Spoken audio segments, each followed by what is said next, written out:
ఈ రోజుల్లో జియోపాలిటిక్స్లో ఎప్పుడు ఏం జరుగుతుందో అస్సలు అర్థం కావట్లేదు. సింధు జలాల ట్రీటీ విషయంలో భారతదేశం ఇప్పుడు పాకిస్తాన్కు వ్యతిరేకంగా తీసుకున్న ఒక పెద్ద డెసిషన్ చూసి ఇస్లామాబాద్ నుంచి లాహోర్ దాకా వణుకు పుడుతుంది.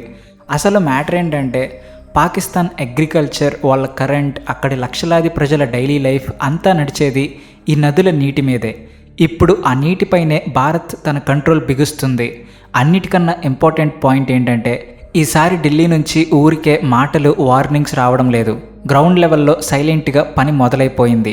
ఈ దెబ్బకు పాకిస్తాన్ గవర్నమెంట్ వాళ్ళ ఆర్మీకి మైండ్ పనిచేయట్లేదు. దశాబ్దాలుగా ఉన్న సైలెన్స్ని బ్రేక్ చేస్తూ భారత్ తీసుకుంటున్న యాక్షన్స్ చూసి పాకిస్తాన్ లీడర్స్కి ఫ్యూస్లు ఎగిరిపోతున్నాయి. అసలు భారత్ ఇంత భారీ మాస్టర్ ప్లాన్ వేసిందని వాళ్లకు కనీసం హింట్ కూడా లేదు. వాటర్ పవర్ స్టోరీ కంప్లీట్గా తెలుసుకోబోయే ముందు చిన్న రిక్వెస్ట్, మీరు మా ఛానల్ సబ్స్క్రైబ్ చేసుకోకపోతే వెంటనే సబ్స్క్రైబ్ చేసుకుని కామెంట్ సెక్షన్లో జై హింద్ అని రాయండి. నీటితో కూడా ఒక దేశాన్ని మోకాళ్ళ మీద నిలబెట్టొచ్చు అని భారతదేశం ప్రూవ్ చేస్తుంది. అసలు ఈ సింధు జలాల ట్రీటీ బ్యాక్గ్రౌండ్ ఏంటో కొంచెం డీటెయిల్డ్గా చూద్దాం. 1960లో వరల్డ్ బ్యాంక్ మధ్యలో ఉండి ఈ అగ్రిమెంట్ సెట్ చేసింది. దీని ప్రకారం తూర్పు నదులు అంటే రావి, బియాస్, సట్లెజ్ నీళ్లు పూర్తిగా భారత్ వాడుకోవచ్చు. పశ్చిమ నదులు అంటే సింధు జలం, చనాబ్ నీళ్లను పాకిస్తాన్ వాడుకోవాలి. కానీ ఇక్కడే ఒక లాజిక్ ఉంది. ఈ పశ్చిమ నదుల మీద కూడా కరెంట్ తయారు చేసుకోవడానికి పవర్ ప్రాజెక్ట్స్ కట్టుకునే రైట్స్ భారతదేశానికి ఉన్నాయి. కానీ ఇన్నేళ్లుగా పాకిస్తాన్ ఇంటర్నేషనల్ కోర్టుల్లో ఏడుస్తూ మన ప్రాజెక్ట్స్ని అడ్డుకుంటూ వచ్చింది. మనం కూడా చాలా సాఫ్ట్ బిహేవియర్తో వాళ్ళతో గొడవెందుకులే అని సైలెంట్గా ఉన్నాం. కానీ ఎప్పుడైతే ఉరి, పుల్వామా, పహల్గామ్ లాంటి టెర్రర్ అటాక్స్ జరిగాయో అప్పుడు ఢిల్లీ లీడర్షిప్ తమ బిహేవియర్ పూర్తిగా మార్చేసింది. రక్తం, నీరు ఒకేసారి పారలేవు అని మన వాళ్ళు గట్టిగా ఫిక్స్ అయ్యారు. అప్పటి నుంచి సీన్ మొత్తం మారిపోయింది. సింధు నది వ్యవస్థలో నీరు 1-2 రోజులు ఆగిపోయినా లేక దాని ఫ్లోలో చిన్న తేడా వచ్చినా పాకిస్తాన్లో ఉన్న పంజాబ్, సింధ్ ప్రావిన్స్లు మొత్తం అల్లాడిపోతాయి. ఎందుకంటే వాళ్ళ ఎకానమీ మొత్తం కాటన్, గోధుమ పంటల మీదే ఆగి ఉంది. సరిగ్గా ఈ వీక్ పాయింట్ మీదే భారత్ టార్గెట్ చేసింది. అసలు జమ్మూ కాశ్మీర్లో ఇప్పుడు గ్రౌండ్ మీద ఏం జరుగుతుందో తెలిస్తే మీకే షాక్ అవుతుంది. ఫస్ట్ అండ్ బిగ్గెస్ట్ న్యూస్ ఏంటంటే చనాబ్ నది మీద ఉన్న సలాల్ హైడ్రో ఎలక్ట్రిక్ ప్రాజెక్ట్ గురించి. మన వాళ్ళు అక్కడ యుద్ధ ప్రాతిపదికన డ్యాంలోని పూడిక తీసే పని భారీగా స్టార్ట్ చేశారు. నదులపై నుంచి కిందకు వచ్చేటప్పుడు తమతో పాటు బోలెడంత మట్టి, రాళ్ళు తీసుకువస్తాయి కదా, అవన్నీ డ్యామ్ అడుగున పేరుకుపోయి నీళ్లు నిల్వ ఉండే కెపాసిటీ బాగా తగ్గిపోతుంది. ఇప్పుడు ఆ మట్టిని తోడేయడానికి national hydro electric power corporation రంగంలోకి దిగింది. దీన్నే డ్రెడ్జింగ్ ఆపరేషన్ అంటారు. ఇది చిన్న పని కాదు. రాబోయే 3-4 ఏళ్ల పాటు ఏటా 40 నుంచి 50 మిలియన్ క్యూబిక్ మీటర్ల మట్టిని తీసేయాలని ఒక పెద్ద టార్గెట్ పెట్టుకున్నారు. ఇదేదో మన డ్యామ్ మనం క్లీన్ చేసుకుంటున్నాం కదా, దీనికి పాకిస్తాన్ ఎందుకు భయపడాలి అని మీకు డౌట్ రావచ్చు. అక్కడే ఉంది అసలు ట్విస్ట్. ఆ పూడిక అంతా తీసేస్తే డ్యామ్ కెపాసిటీ అమాంతం పెరిగిపోతుంది. అంటే చనాబ్ నది నుంచి మనకు ఇష్టం వచ్చినప్పుడు నీటిని స్టోర్ చేసుకోవచ్చు, అవసరం ఉన్నప్పుడు వదులుకోవచ్చు. ఇన్నేళ్ళు ట్రీటీ అనే పేరు చెప్పి పాకిస్తాన్ ప్రాబ్లమ్స్ క్రియేట్ చేసింది కాబట్టి మనం ఈ పని ఓపెన్గా చేయలేదు. కానీ ఇప్పుడు సిచ్యువేషన్ మారింది. భారత్ ఆ అడ్డంకిని పక్కన పెట్టేసి పని మొదలు పెట్టేసింది. వింటర్ సీజన్లో అసలే నదుల్లో నీళ్లు తక్కువ ఉంటాయి. ఆ టైంలో మనం డ్యామ్ నిండుగా నీళ్లు ఆపేస్తే పాకిస్తాన్లో పంటలు మొత్తం ఎండిపోతాయి. వాళ్ళ టెక్స్టైల్ ఇండస్ట్రీ మొత్తం నాశనం అవుతుంది. అందుకే వాళ్ళకు ఇప్పుడు నిద్ర పట్టట్లేదు. ఇది కేవలం ఒక్క సలాల్ డ్యామ్ స్టోరీ మాత్రమే కాదు. కాశ్మీర్లో ఇంతకంటే పెద్ద స్ట్రాటజీ నడుస్తుంది. భారత ప్రభుత్వం కాశ్మీర్లో 2 పెద్ద సీక్రెట్ టన్నెల్స్ కట్టే పనిని జెట్ స్పీడ్లో పరిగెత్తిస్తుంది. ఈ 2 టన్నెల్స్కి సంబంధించిన సర్వే కూడా కంప్లీట్ అయిపోయింది. అసలు ఒక్కరోజు కూడా లేట్ చేయకుండా వీటిని కట్టేయాలని ప్రాజెక్ట్ రిపోర్ట్స్ స్టడీ చేస్తున్నారు.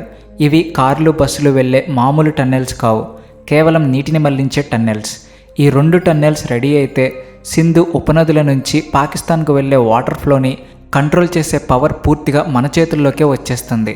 అవసరమైతే ఆ నీటిని మన పంజాబ్, హర్యానా, రాజస్థాన్లోని ఎండిపోయిన ఫార్మింగ్ ఏరియాలకు మళ్లించే మాస్టర్ ప్లాన్ కూడా మన దగ్గర రెడీగా ఉంది. భూమి లోపల పర్వతాలను తొలిచి కడుతున్న ఈ టన్నెల్స్ పాకిస్తాన్ పాలిట పెద్ద డేంజర్ బెల్స్ లాంటివి. ఇక చనాబ్ బేసిన్లో జరుగుతున్న మెగా ప్రాజెక్టుల గురించి వింటే పాకిస్తాన్ జనరల్స్కి హార్ట్ అటాక్ రావడం గ్యారంటీ. పశ్చిమ నదుల మీద నీటిని మేనేజ్ చేయడానికి central government short term, long term plans ready చేసింది.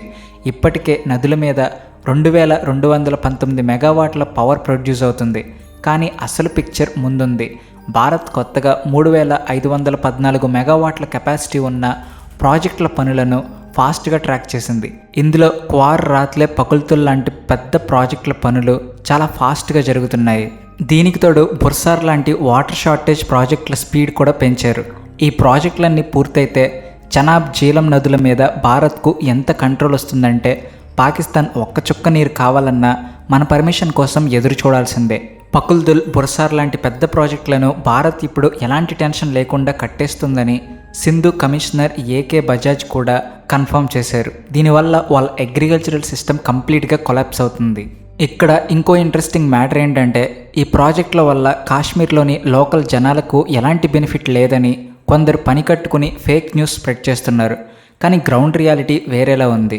ఈ ప్రాజెక్టుల నుంచి వచ్చే క్లీన్ కరెంట్లో చాలా వరకు జమ్మూ కాశ్మీర్కే ఇస్తున్నారు. రూల్స్ ప్రకారం ఈ ప్రాజెక్టులో ఉన్న స్టేట్స్కి 12% కరెంట్ ఫ్రీగా ఇస్తారు. అంటే కాశ్మీర్లోని ఇళ్లకు, ఇండస్ట్రీలకు ఇక 24 గంటలు పవర్ కట్స్ లేని సప్లై అన్నమాట. దీనివల్ల లోకల్గా బిజినెస్లు పెరుగుతాయి. అంతేకాదు ఒక్కో ప్రాజెక్టులో డైరెక్ట్గా, ఇండైరెక్ట్గా 5,000 నుంచి 6,000 మందికి ఉద్యోగాలు వస్తున్నాయి. అందులో 80% మంది లోకల్ కాశ్మీరీ యూత్ ఉంటున్నారు. వాళ్ళకి మంచి ఎంప్లాయ్మెంట్ దొరికితే ఇంకా అన్ఎంప్లాయ్మెంట్ ఎక్కడుంటుంది? పైగా గవర్నమెంట్ మీద వాళ్లకు ట్రస్ట్ పెరుగుతుంది. మిగిలిన కరెంట్ని నార్త్ ఇండియా అంతా సప్లై చేస్తారు. మన నేషనల్ పవర్ గ్రిడ్కు ఇది పెద్ద సపోర్ట్ ఇస్తుంది. ఒకే యాక్షన్తో 2 రిజల్ట్స్ అన్నమాట. ఒక పక్క కాశ్మీర్ ఎకానమీ డెవలప్ అవుతుంది, ఇంకో పక్క పాకిస్తాన్పై ప్రెషర్ పెరుగుతుంది.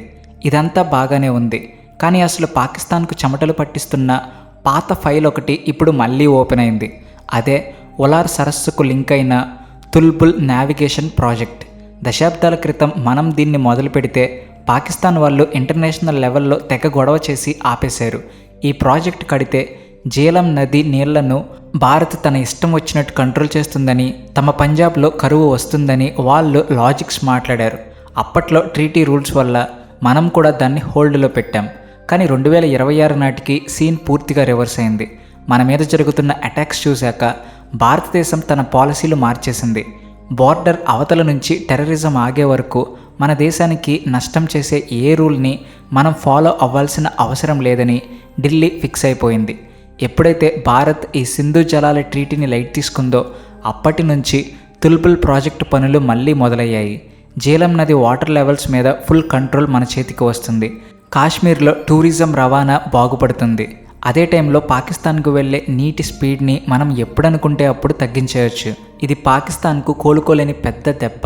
దీనికి ఏ ఇంటర్నేషనల్ కోర్టులోనూ వాళ్లకు సొల్యూషన్ అనేది దొరకదు. పాకిస్తాన్ ఎకానమీ ఇప్పటికే ఐసీయూలో ఉంది. రేట్లు విపరీతంగా పెరిగిపోయాయి. జనాలకు తినడానికి తిండి లేదు.